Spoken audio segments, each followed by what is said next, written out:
Welcome in, everyone. Our Few Refugees podcast. Ted here, Jon here, as Jon tries to get our video ready to go. We're here to talk DC United. We're here to talk soccer. We're here to talk everything. But before we get into that, Jon, how you doing, my friend? How was your weekend? It was pretty good. I'm trying to remember what happened exactly. I don't really remember. I watched a lot of baseball. I watched a lot of soccer. I watched one game. I don't know. I would say the one game was pretty hard to watch, and the other game was also pretty hard to watch, but ended with 3 points. So a little less hard to watch in the end of it. I tried to play hockey today because I'm starting playing hockey next week. And I spent all day getting ready. And then I got up there and they're like, oh, you're not allowed on the ice unless you have all of your pads on. It was just like me and two other guys just shooting pucks, like not hitting anybody. So my entire day was wasted, all wasted. It's okay. I took the day off. I slept till 9:30. Ted, do you remember the last time you slept till 9:30? It's been a minute. Probably because you ref on the weekends, right? So well, to be fair, so I guess my Saturday I didn't really get started till like 2 p.m. So you definitely could have slept in then. So I definitely slept in then. Yes, I did. But we're trying my wife and I are trying the early wake up. We actually woke up at 5:30 this morning to go to the gym to try to get the gym workout in before this. And we're going to the. How was that? Was that good? We did it and we got through it. We caffeinated up throughout the day. We actually managed to make it work. So Ted's going to go to sleep during this episode. That's okay. I'm just going to keep going. When Ted falls asleep, we're going to turn his video off and I'm going to monologue for the rest of the show. Either that or the power is going to go out because either one of those. It appears like if the power it goes out, you're going to down. get a very short show and you'll get a longer show tomorrow in your feeds. Well, not tomorrow because I've got Open Cup to attend. I've got the first round of the Open Cup between the Richmond Kickers and Nova FC. I'm sure I will see some people like, hey, I remember when that guy played for DC/Loudoun. So be fun. Well, that's Nova for you. But yeah, how's my week going? Thank you for asking, Jon. Well, I didn't know should I ask, Ted. Yeah. How was your week going? Did you have a good weekend? Yes, and not really. No. We suffered a loss of a furry friend a furry friend, I guess you could say. So that was not a great way to start the week. And then, but I did do the soccer refereeing as I always do, which is always kind of a nice little way to distraction. Dealt with a U10 semifinal with a brand new, literally said this was her first game. If you don't know, there's the Jefferson Cup and, U10 parents, the most reasonable people, in the entire world. I think that's being sarcastic. The U10 Jefferson Cup semifinal, college scouts, they look at the results of that very, very intently. But yeah, it's been a rough week. I'm here. DC United won, which is always good. Always fun for you, Ted. I think that's the only reasonable explanation of how that game ended up the way it did. Fortuitous win. I think we'll get into it, obviously, but so that was certainly one good thing that happened. And mostly, games were fine, no major incidents. Got to get outside and run around for a bit. So always fun. It's fun. I'm really digging the jersey you're wearing, by the way, the Quebec Nordiques type jersey. Thank you. It's a Peter Forsberg jersey. Nice. I have found a somewhat, I don't know what to call them, reputable. I have found a company in a foreign country that can do these jerseys at a reasonable facsimile to the real version. So I'm going to basically be dressed in vintage NHL jerseys from here on out. It's kind of what I'm going to wear for life. Gotcha. Well, let's get into it, man. Let's not waste any time. We got DC United to talk about. DC United getting a 2-1 victory over the Chicago Fire. Fortuitous win, I think, is how you can describe it. And we'll get into a little bit about maybe what this win means. Very odd game, odd vibes. I don't know quite how to really break, I guess, the game down significantly, other than it just kind of being, it's a lot of the same things we talked about that have been good. A lot of the other things that are still concerning. It's going to feel like maybe this is like a carbon copy other than of previous shows, except for talking about the goals. At least that's what it kind of feels like to me. It's the same lineup as the previous game. Again, still the Austin game continues to baffle me as to why that lineup was chosen when it's pretty clear that, this team can hang with this. Yeah. This lineup can do both of those things. You don't need to change out the wide midfielders in order to keep a team from scoring. Yeah. But what are your overall thoughts, I guess, in this game? Obviously, the win's good, but this fortuitous. The win is good. The win is good. I think this team really still struggles in the build-up. They're going to, once they run up against a team with real, like, solidified attacking power, this team is going to be, I believe, in some trouble. I think that's really going to be the case.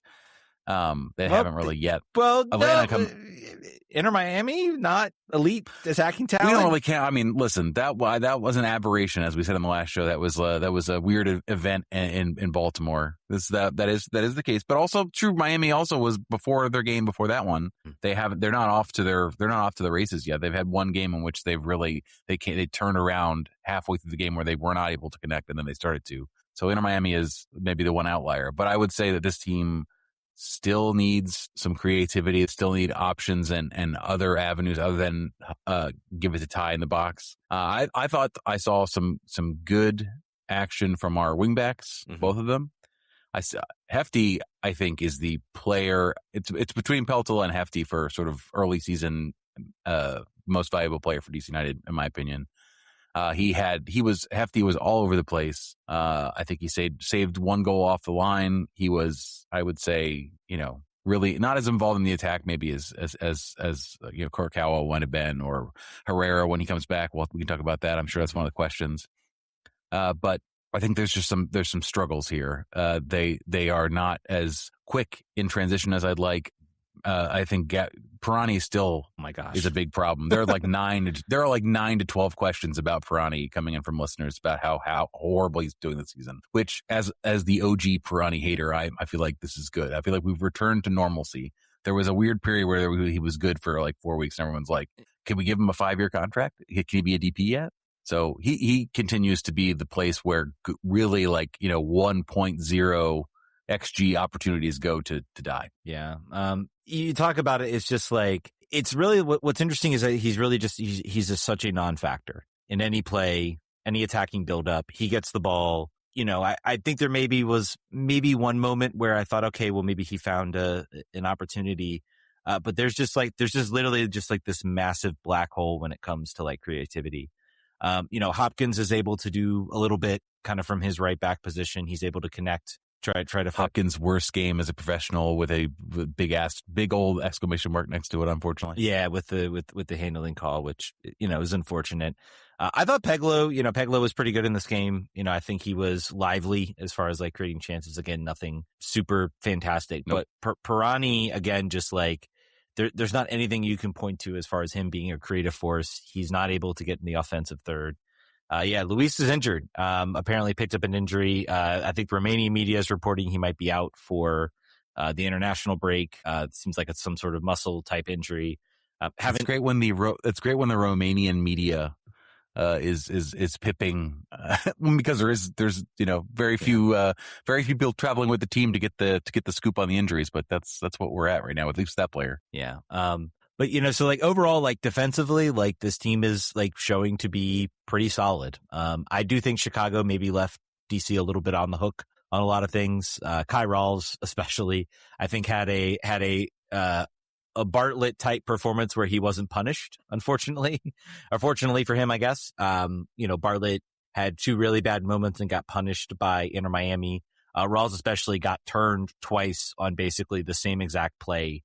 And very luckily, like, did not give up a PK. Like when that whistle went, I think it was like middle of the first half, and we were all thinking, oh shoot, PK, like no doubt, penalty kick, absolutely. And then the ref gave a yellow to Zickernagel, I think it is, for simulation, which is very, very wild. And it was honestly the correct call, like just like ballsy type call. It'd be very easy for the referee to be like, nope, you can just say no and move on. No call, no foul, but like he literally said, nope, that was actually that was a simulation decision. Yeah, a very convinced of himself. In a world of VAR, there aren't a lot of people that make those kind of decisions at the moment. So it's really wild, though. They could talk about how good Hefty's been. Like he has been. I am waiting for some acolytes to come in for him from sort of the national media, to talk about how good he's been in that position. able to push forward, even had some connecting moments in this game. Service was excellent as far as like putting the ball, this team is going to need crosses. He was very much like able to kind of push forward, contributing while also checking back. I think maybe if it's not for Peltola getting the goal, probably a man of the match type performance from him. And that goal by Peltola, not a one he's going to pin on his wall, but they all count, right? I keep looking back. He was trying to like side foot that to Caden Clark, wasn't he? I'm pretty sure it certainly did not look like his laces were going through that ball. I think he was trying to hit it like a little fast to like Caden Clark, and then just took a like very fortuitous deflection into the back of the net. Love it. But yeah, you talk about the offensive like first half. There was hardly anything. A lot of like possession and ability, I think, to sort of like keep the front foot and like sort of try to test the defense. But just like block shots after block shots. I have to look. There had to be at least 4 or 5 like actually like block shots. Not able to really get much into the box of note in this game. So I was going to see 4 shots on target. Only one really big chance I guess we got from this game. I was going to look at the first half especially. But yeah, and then goal wiped off via VAR. I'm sure some people might disagree, but yeah, that was kind of I thought that was pretty nailed on decision. Yeah, it's a tough one to make. Continuing Jackson Hopkins is no good, very bad day. Yeah, just kind of sitting in this thing. It's almost a 1-0 game, and that really was kind of the only chance, real significant chance that DC had in that game in that first half. I don't know. Anything else you had to have to really point at as far as that first half, or not so much. I think 0 goals was right, other than obviously the one drawn off. But that to me even felt kind of out of nowhere. Yeah, it really did. But it's nice to see them. I mean, get some opportunities off set pieces. Maybe if a player moves onside, they've got. I mean, as a team that is struggling to create chances, one way you can create chances for yourself is set plays. And I think like so far this year, I've been very disappointed with kind of the set piece delivery. This game, there was a noticeable improvement, I think, from all ends, including the goal, including a lot of what's been.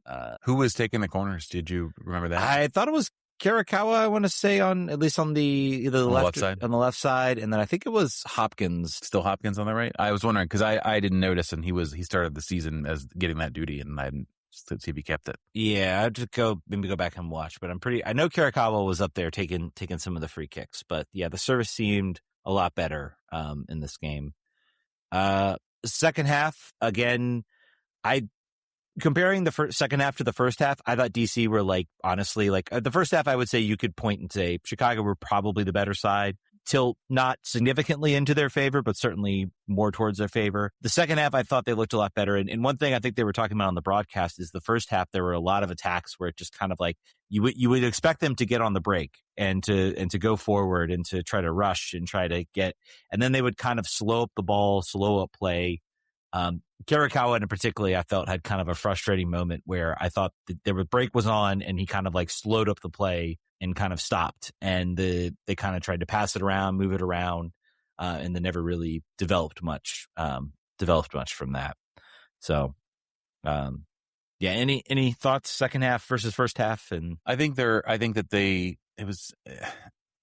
result and the way the game was watchable or wasn't watchable, United having 36% of the ball, and that was not a huge deal and not to be really unexpected with the way the team was playing.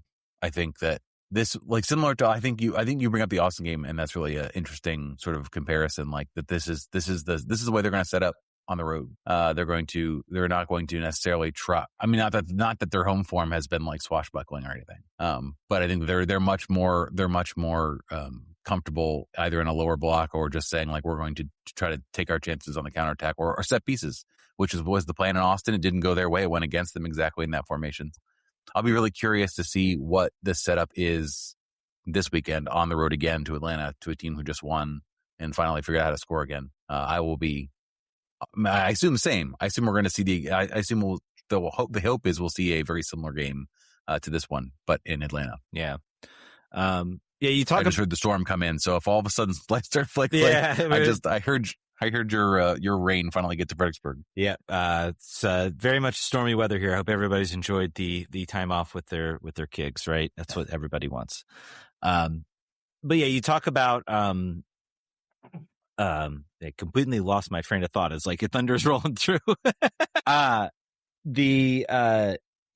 talk about what this team is set up to do. It is very clear to me that this team is set up to try not to lose and to maybe force situations where they have opportunities where maybe a little luck falls on their side and they're able to get a win.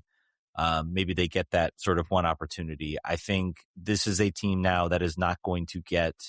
To me, it reminds me a whole heck of a lot like 2014, 2015. Not, those teams were, I think, a little bit better. 2014, 2015 DC United, like the sort of like, just like grind it out, suffocate type results. As has Jon completely lost his power. He was kind of moving around and then suddenly he's completely stopped. So, I will try to talk a little bit, while we do that. But yeah, it's, very much a case of a team that is trying not to lose. They're trying to keep games close. They're not trying to get blown out. And, there goes Jon, as he has exited stage right. I'm pretty sure he has lost power. Jon, I think to your point, what I see from this team is that it's very clear with Rene Weiler, they're set up not to lose. So they are set up to try to prevent goals from going in. This is kind of first and foremost what the mission is. Try to keep it, down 1, down 0, not getting blown out. And so far they've been pretty successful at that. And then it's, you can get moments like you had in the Chicago game where, you get a sort of very fortunate goal, from Matti Peltola, who again was excellent. And then you can also, possibly get a lucky bounce off the hand of a Chicago defender, for a game-winning PK. So, and it feels like that's a realistic perspective on what the team's actual abilities are. I think, as opposed to being like, no, we're gonna win 3-0. Looking at this roster, that's not a realistic guess of how these games are going to go. So I'm okay with that.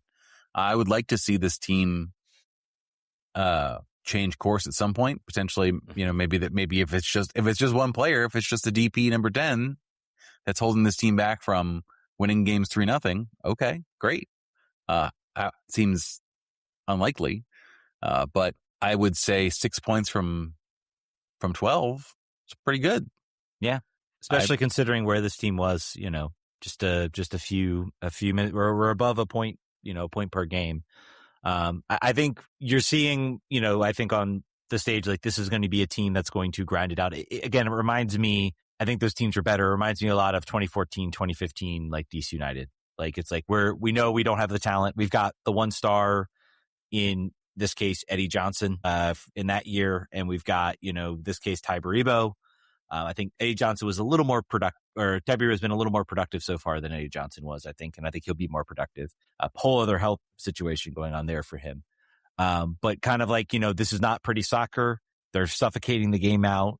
They're able to be stout defensively, behind in goal, in defense, keep the game in front of them. And, then they get, opportunities to catch teams on the break, to go get opportunities. And I do think in that second half, they generated a lot more sort of high quality chances. There was one that really, I think, forced Chris Brady into kind of a pretty big save. It was near post, but I believe it was Peglo had an opportunity kind of on the edge of the box.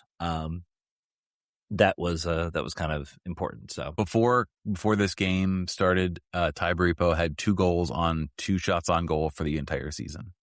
In this game, he had 2 in one game, so he doubled his shot total, and then added another goal too. So yeah. Again, I think they are starting maybe to nail a little bit on the service part. The balls into the box were a lot more threatening than they have been. I think Kurokawa was able to get more front. Hefti also, like, I didn't know Hefti could deliver a ball. He had a couple of nice moments where he got the ball on the edge in the box and delivered it in. Again, Hopkins still being kind of the dribbly boy. I don't think he had a poor performance. I think the handling is unfortunate. If it were up to me, like that type of call would not return until like an automatic goal. Penalty kicks are silly. We need to do away with them as we know it. We need to come up with a fairer system to judge PKs. But then I'm also not going to complain. You're like the Dave Johnson, except it's not the offside rule. It's for handballs. It is the PK rule, and I can do a rant. I can do about Patreon exclusive rant. Exactly on what they need to do. But in my opinion, PKs should only be given for dogzo situations at the box. Otherwise, it's a free kick outside the box. I think that would solve a lot of VAR issues. It would solve a lot of problems. It'll never happen because suddenly goal totals will be cut in half because PKs won't exist, and maybe not half, a third. I'll say a third. And so that would be a little more difficult, but I think it would lead to better soccer. But anyway, so obviously talk about Hopkins, unfortunate handling call in the box. Not much you can really do about it. His arms open. I was trying to look like whether he got his head on the ball, because there's an argument if you're trying to clear the ball and it comes off your hand, you get a little more grace from officials with regards to that. But I believe it's kind of straight down, hands away from the body. Pretty clear PK. But to the team's credit, they sort of battled back and, kept looking to generate chances, opportunities. And they get a goal from Matti Peltola, his first goal for DC United. So capping off a great performance from him. We haven't really talked about him. What have you made of sort of his performance so far this year for Matti? Yes. We love him. We're giving him flowers here. I would say this team is not able to do this act of keeping games close and sort of, Rene said this team had no interest in playing through the middle. They wanted to hurry up and get the ball into the attacking third. But I think that his play there keeps teams from even thinking about doing that. He's done really, really well in that spot. I think it's been like I don't want to call it like a warp speed jump from where he was, but it's a continuation of the end of last season. And I think he's a player that, depends on how much eyeballs get on MLS and DC United. He's a player that someone could take a look at and want to go somewhere else in the summer, depending on where this team is. Yeah, I'd be very curious. I believe he's here. He's here through next year, right? I believe that's what his contract. Maybe there's an option in there somewhere. But this is a player. I mean, again, I've sang his praises for a while. He's a player, and just the consistency out of his performances, I think, is worthy of note, because we always saw there would be these little flashes of like what he could do, his ball recovering ability, his passing ability, his ability to, make sort of smart decisions, to kind of run the center of midfield. I think it's very clear, so all those moments kind of existed, and we got flashes of them in 2024, but it was never consistent. It was never like a consistent stream. Now we're seeing like every single game, he is like one of the best players out there. Yeah. He's able to cover just massive amounts of ground in the midfield. He's able to push the ball forward. And I think he, again, gets rewarded, I think, for what he's doing with a little bit of offense and getting a goal. So yeah, again, fantastic for Matti Peltola. Been one of the really big bright spots. I'll even sing some praises of Slovenia. I thought Slovenia actually did some nice things. It was a bit of an industrious performance. I thought he was a little more active in the game. Again, that's an area I think this team still needs to improve. But overall, he was not like a ghost in this game, like I feel like he's been for a lot of the season. Pirani put on the ghost hat for this game. Yeah, again. Let's just lead us to our first question. I don't know if we really want to break down like much.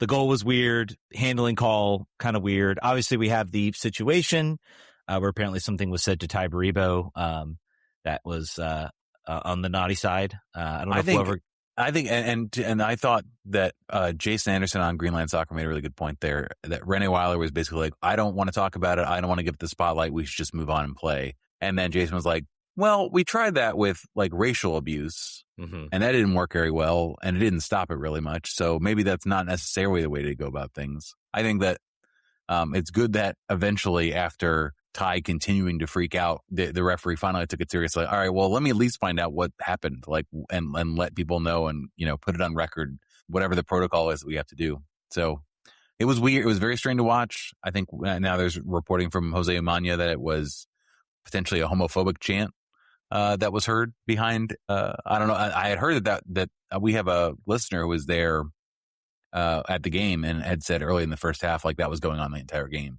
So interesting that whatever he suddenly got very set off on that, and they intervened the way they should have. But I just thought it was interesting. It was weird. Our past with this experience is it's a player and it's racial, and sometimes it's been on our team. Usually it's been on our team. So it was very strange to see how that all went. Yeah. And again, it's the protocol you have to have. I've experienced a situation where a player reported something that was said that was racial. It's an incredibly tough situation to be in because as the referee, unless you heard it, and I've been in a situation where a referee heard it and gave the appropriate designation for the card. But if you don't hear it, you've got to almost put it in your match report. You've got to talk to the coaches, tell them what's said. Particularly if it's another player on the field, you've got to almost put it up to the coaches to make the decision. So it's an incredibly tough situation to be in, especially in a stadium too. I can't imagine in a stadium, that was not the most chock full Soldier Field. They desperately need to get out of there. I think because 80% of the stadium was dressed as empty seats. If they want to find out exactly who said what, with the amount of cameras and technology that's inside of NFL stadium, that person is cooked. He will be found. Yeah. Let's talk a little bit about the news. RJN comes up and says, "Is Pirani a nailed-on starter when Luis was healthy?" That was the one sort of news outlet that came out. I was planning on being on the pregame post and asking about the injuries, particularly a lot of weird Karamoko is still listed as illness and out. Which is strange. And I'm surprised there's not so much reporting there. Aaron Herrera obviously been out with a lower leg injury. Although he did appear at the watch party. So we have a proof of life. And the team did make him go do a thing. So he's around. That was kind of the spoiler alert that, okay, he won't be here. But Luis Munteanu picking up an injury, which is a shame considering he finally maybe started to show a little bit of signs of life, signs of improvement. So a rough start to get him, but he just wanted to make me wrong because I said he was going to start this game for his first start. He was like, "I'll show you. I will get a muscle injury." Was Markovic on the injury report? I do not believe so. No. So he wasn't on the injury report, but we still fielded 2 keepers on the bench instead of. So maybe he was a late scratch. I haven't heard anything about it. Just something to watch. That is interesting. They did have 2 keepers. I missed that completely. They did not have. For some reason I noticed that. I'm very, very attuned to the double keeper on the bench thing. Yeah, I'd be very curious to see. I'm surprised that wasn't a question about what's up with Markovic and why is he on the bench? It's interesting. Continue the report. I have to feel that had to be a late scratch. I can't imagine that being anything else really. Otherwise, why are you gonna put 2 keepers on the bench? Right. But is Pirani a nailed-on starter until Luis healthy? I don't know. I have to feel, Caden Clark has shown some life. Do you try to push Hopkins up and play, Caden Clark as kind of your other winger? I have to think there has to be some type of change coming. I know he might view it as, well, the team's winning. I don't want to mess with a winning formula, but at a certain point you do have to ask yourself, and also it's really hard when, nobody off the bench has really done anything significant offensively. Caden Clark's come in. Yeah, he had some okay moments against Inter Miami. This game didn't really do all that much that I can recall.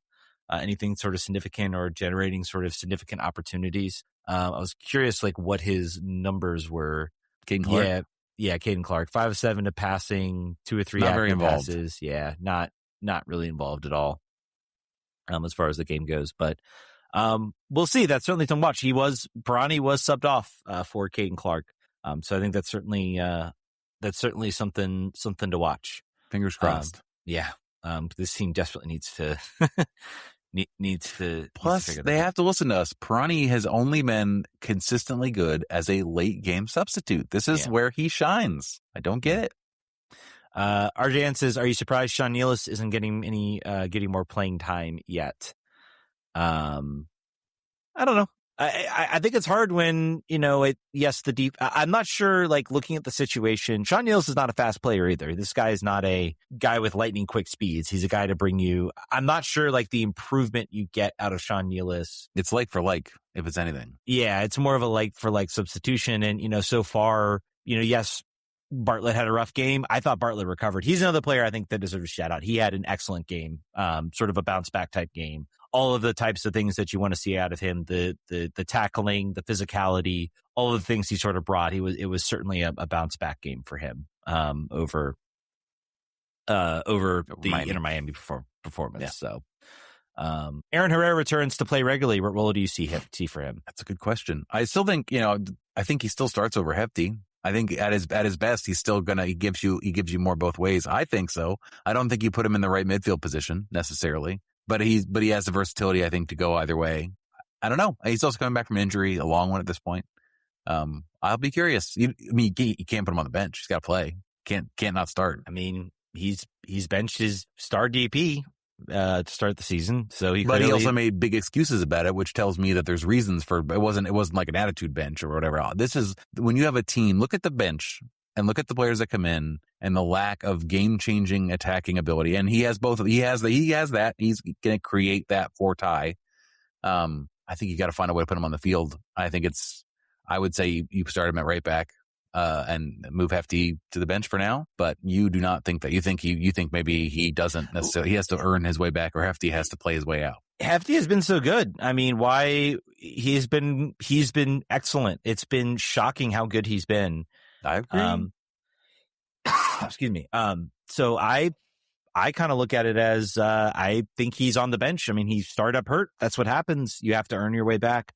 I could see a scenario where if you're on the road against a tough opponent, that he slots into that right midfield position as kind of more of a defensive option. If you're playing against like a team that's chock full of talent, that, has the ability to really punish you, that maybe he's an option there. I'm not sure he really fits like Hefti works because I think he kind of trains as a center back. So he's very much kind of defensive minded first, but he feels much more comfortable able to kind of push forward, know when to push forward, know when to cover and go back. Again, also too, I think additionally on top of that, I think Hefti's look better because Peltola has been so good. If Peltola was 2025 Peltola, this team is getting beat down the middle a lot of the time. They're not able to sort of allow their center backs to kind of push forward. I don't know. It'll be an interesting thing to watch as he gets back and he gets back healthy. So a rare good problem to have. Yeah.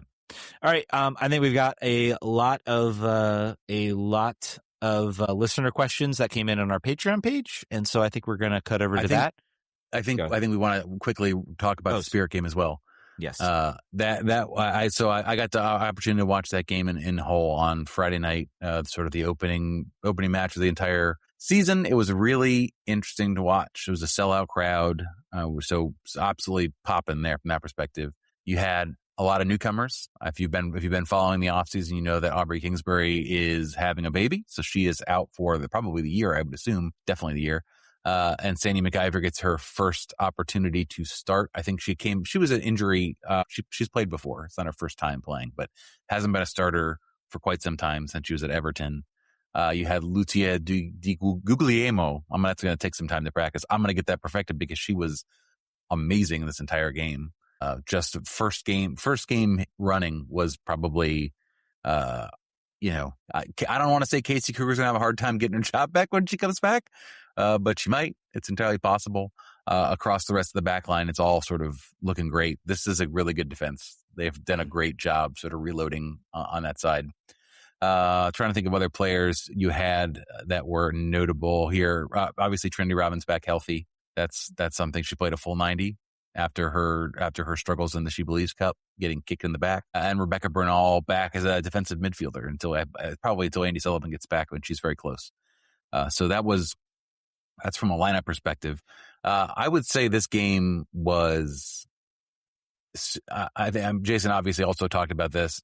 Early season soccer is challenging in total, but it's even more challenging in total when you have an international break so close to the beginning of the season and for so long. This team looked disconnected. They didn't look like they had the attacking mentality necessary. There were so many balls played flat across the top of the attacking 18, and a lack of ability to shoot when having the opportunity. Gabby Carl had a number of chances she could have taken.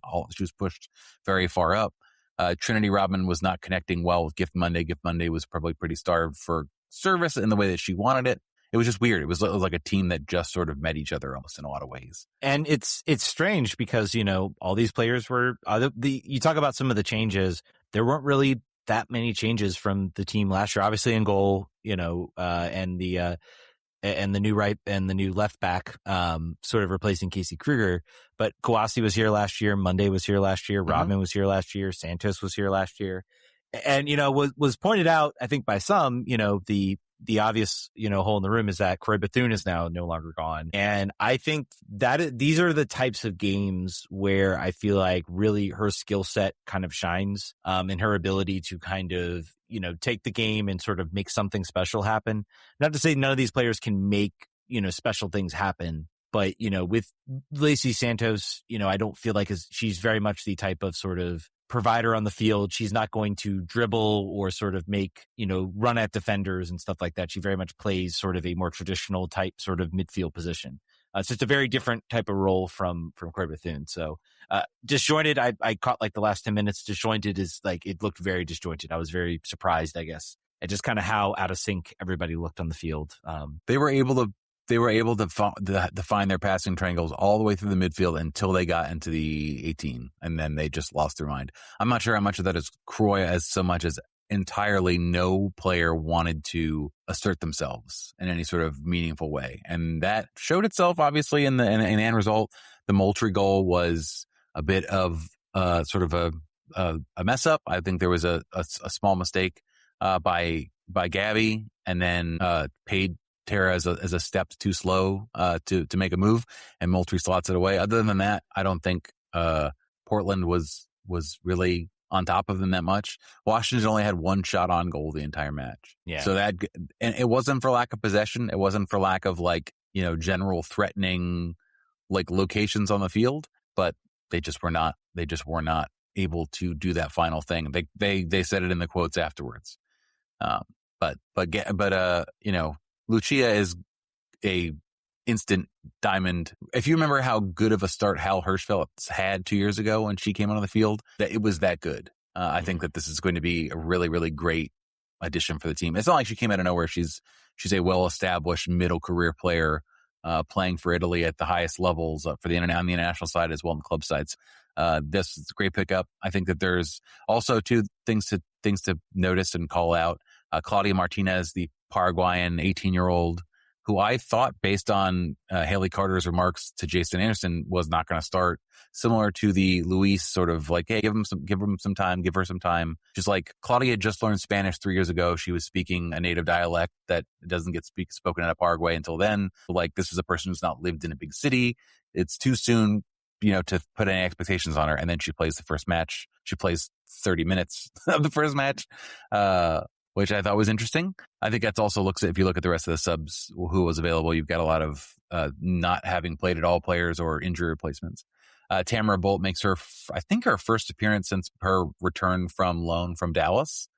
And yeah, I think this was a game that Portland was not up to win it, but they did a great job at keeping Washington from winning it. Washington was their own enemy as well, like I have been saying for this entire time, but Portland did a really, really good job of just closing ranks down. After they got their goal, it was curtains, because they were already sort of set up to repel Washington. They did a good job. So it's just a question of it's early in the season. There's lots of games. Mm-hmm. Should have been 3 points.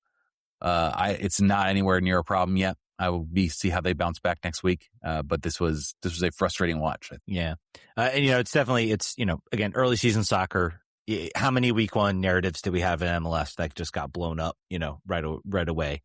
So again, I think this team is talented. I think this team will be near the top of the NWSL. I think that's where everybody expects them to be. I think it's just a matter of, and we've seen this team also, they've had frustrating moments, and then the next game they bounce back and they play well. So other player I want to call out SB Morgan also as well. I remember when she got here, I was really certain of her play. She didn't seem to be really confident.